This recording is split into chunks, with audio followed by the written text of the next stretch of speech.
Hi, I'm Ben Simple, back again with another simple idea for today because we just found out, Phil is my cameraman today. There's no floor manager or anyone to have been double checking what we're doing. And we forgot to, turn on the record button on the camera. And so I gave the whole speech, my simple idea speech, and it didn't get recorded. So we're going to try it again. I hope it'll be better than the first one, but you will never know because there's no first one. This is the first one, even though it's the second one. Figure that out. I'm here to talk to you about, well, things in general, but in Oval's last speech, Oval's Corner edition, which was a few weeks ago now, and I've been laggard in responding to him as he asked me to. He gave us a quick and really pithy and I think rather uh, authoritative seeming assessment about the great man and where he got these three principles that we use to guide our lives as members of the Church of Golly, or in general as followers of Golly and the great man. You know, Golly, we call him Golly the prophet because he was a prophet. He didn't make a prophet though. He didn't care about money. That's why he spent so much time wandering in the desert looking for answers, which he didn't seem to get from the great man. That's where he sort of got the clue that he was talking to a special kind of, authority figure. The great man. I would like to know what the great man does with his day. And I was going to I put that at the end of the last speech I didn't record. And I said, what does the great man do with his life if not to provide us, work out big surprises, and he's going to give us a sort of like graduation ceremonies or diplomas when we do something just right. He's going to give us a great big surprise for a present. Now, I'm not sure that's a good idea. Surprise is not always a good present. Surprise is sometimes a thing to have in the past, in fact. Anyway, from Oval's Corner to me, now Oval's Corner, of course, ovals don't have corners. And that was the joke I had in mind when I suggested that title for his program. I don't know if he remembers that I gave him the name to the program, but I said, Oval, there are no corners in ovals. So here's Oval's Corner. How about that? He said, okay, whatever you say, Ben, which he usually does to sort of get rid of me. But Oval does not make turn corners either when he's driving. He sort of turns really slowly and gently so that he makes kind of an oval turn instead of a right-hand corner turn, for instance. Anyway, in his last talk there, he talked about the three guiding principles that we all know about, they being surprise, confusion, and doubt, in not necessarily that order. I'm going to talk about doubt first because it's really the easiest one to get your hands around. It has the fewest letters, and it was quite obvious what Oval was saying when he talked about it. You know, he was saying that doubt is sometimes mistook and mistaken as being the opposite of faith. And that if we have faith, we won't have doubt. Therefore, we must shake our faith in order that we can proceed in our doubtfulness. But he says, no, faith and doubt have very little to do with each other. In fact, the opposite of doubt is not faith, it is certainty. Certainty. Faith is the sense that you trust that everything is going to be a certain way. Certainty is the knowledge that it is a certain way, which is even more striking.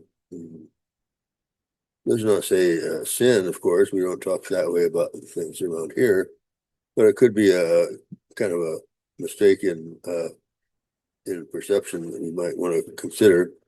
if we find something that's seemingly certain.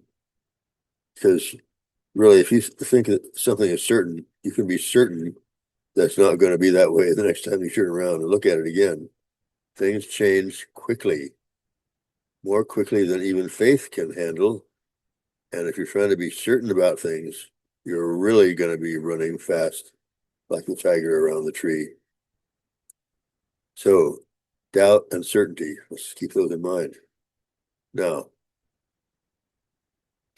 the second principle I'm going to talk about is surprise, leaving confusion for the last.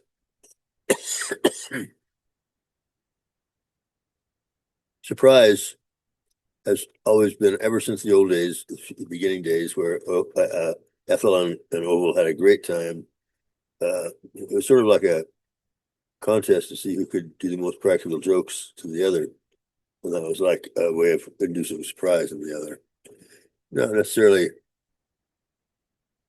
making that a religious practice or something. It was just a fun thing to do to kind of make light of what we were finding was a very strongly heavy and difficult path row to hoe, like you're hoeing a row of peas, for instance. You're going to avoid knocking them to the ground with your hoe. It's a tough row to hoe. So doubt and confusion and surprise are rough rows to hoe for any Gauliite. And even for Oval, you can be sure of that. Not certain, however. You must doubt that it's hard for him, even though if it is hard for him. He doubts that it's hard for him, even when it's hard for him. See how hard things get, difficult it can get when you start compounding these words and making them into some kind of currency that you can buy and sell your way through life with. That's not what we want you to do.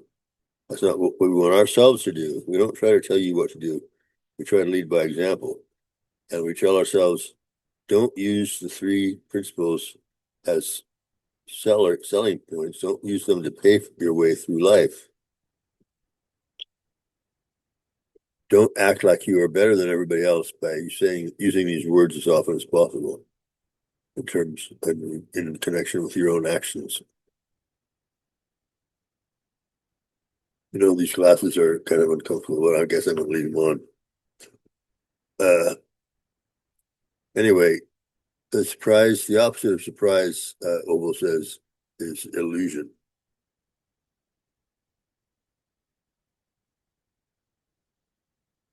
No, he doesn't say that. He said the opposite of surprise is expectation. The opposite of surprise is expectation, not uh, non-surprise, I guess. I don't know what he said people think it is, or whether he jumped right to what it is, and whether he said what people think it is or not. I can't remember. So that's what I get for just trying to ad lib. Anyway, the opposite of surprise is expectation. Now, I gave a little example of a usage of the word expectation in the previous speech that didn't get recorded, so I'm going to say it again. Oval and I were riding in the back of, I believe, Greg's car. Greg and Nolan of Babylon Theater were in the front seats, and Oval and I of Church and Valley were in the back seat. And we were driving down this winding road rather quickly. We had been up to the top as far as up we could go for a picnic, look out over the landscape there. In southwest Utah, we happened to be near Zion's Park at the time. And Greg and Nolan were having a kind of a jam session between themselves as we drove along. And it was sort of a play on the Kafka tale, the Metamorphosis. And that's irrelevant. But Nolan had the occasion to say the following phrase. He said that he tries to avoid expectation because expectation is suffering. And that's how he said it. And I shivered when he said that because he's some actor, and when he says something like that, he makes it real. And I thought, wow, if expectation is that scary, then and it's the opposite of surprise, then I'm going to stick with surprise because that expectation business, it sounded rather harrowing, a harrowing way to go through life, expecting things. And it's all pretty much like certainty, I guess. If you keep expecting things, you know they're going to not turn up that way very long, at least. So finally, we have confusion. Now, the opposite of confusion, this Oval brought out, is illusion, right? Yes. Let me check my notes here. Confusion, illusion. Yes, it's sort of like onomatopoeia, uh, or rhyme. Confusion and illusion. And I think they both have the same number of syllables, if not the same number of letters, even. But illusion is a difficult one. Confusion, you know when you're in confusion, you know when you're confused.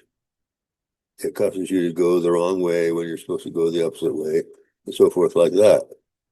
Like when I stop off the freeway and get down to the surface to go to a gas station in a town we're traveling through, and I don't know my way around. When I leave that gas station, I invariably start off going the wrong direction. And if I've got a companion with me, they'll be saying, I think we need to go the other way, man. And I'll be going, no, I know what I'm doing. And a few miles later on, I'm going, well, it looks like we're going the wrong direction. How come you didn't tell me? So I have to turn around and then I'm confused already. So the illusion that I was under was that I was going the right direction. And that's a pretty big illusion. That's an easy illusion to fall under because we think we're going the right direction all the time. And if we're not, then we're thinking that we're confused. Illusion is not confusion, and never the twain shall meet. Now, I hope that helps you, Oval. I hope it helps you with what you wanted me to do. Oval is not really there, but that's that little trick you do when you're in front of a camera. You want to give the impression, the illusion, even that there's someone over there that you're talking to, but there's nobody there.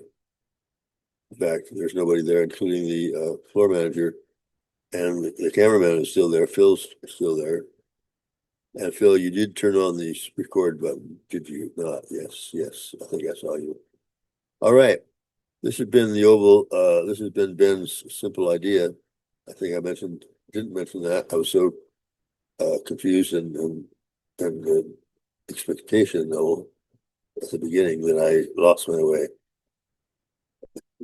Ben Simple. I'm Ben Simple. This program is called the Simple Idea, and you can probably figure out why. And I'll see you next time here on this station. Maybe some other station. I don't know. Okay, okay. Turn it off there, Phil. Turn it off, and we'll take the responsibility. Floor manager's still not here. Bye.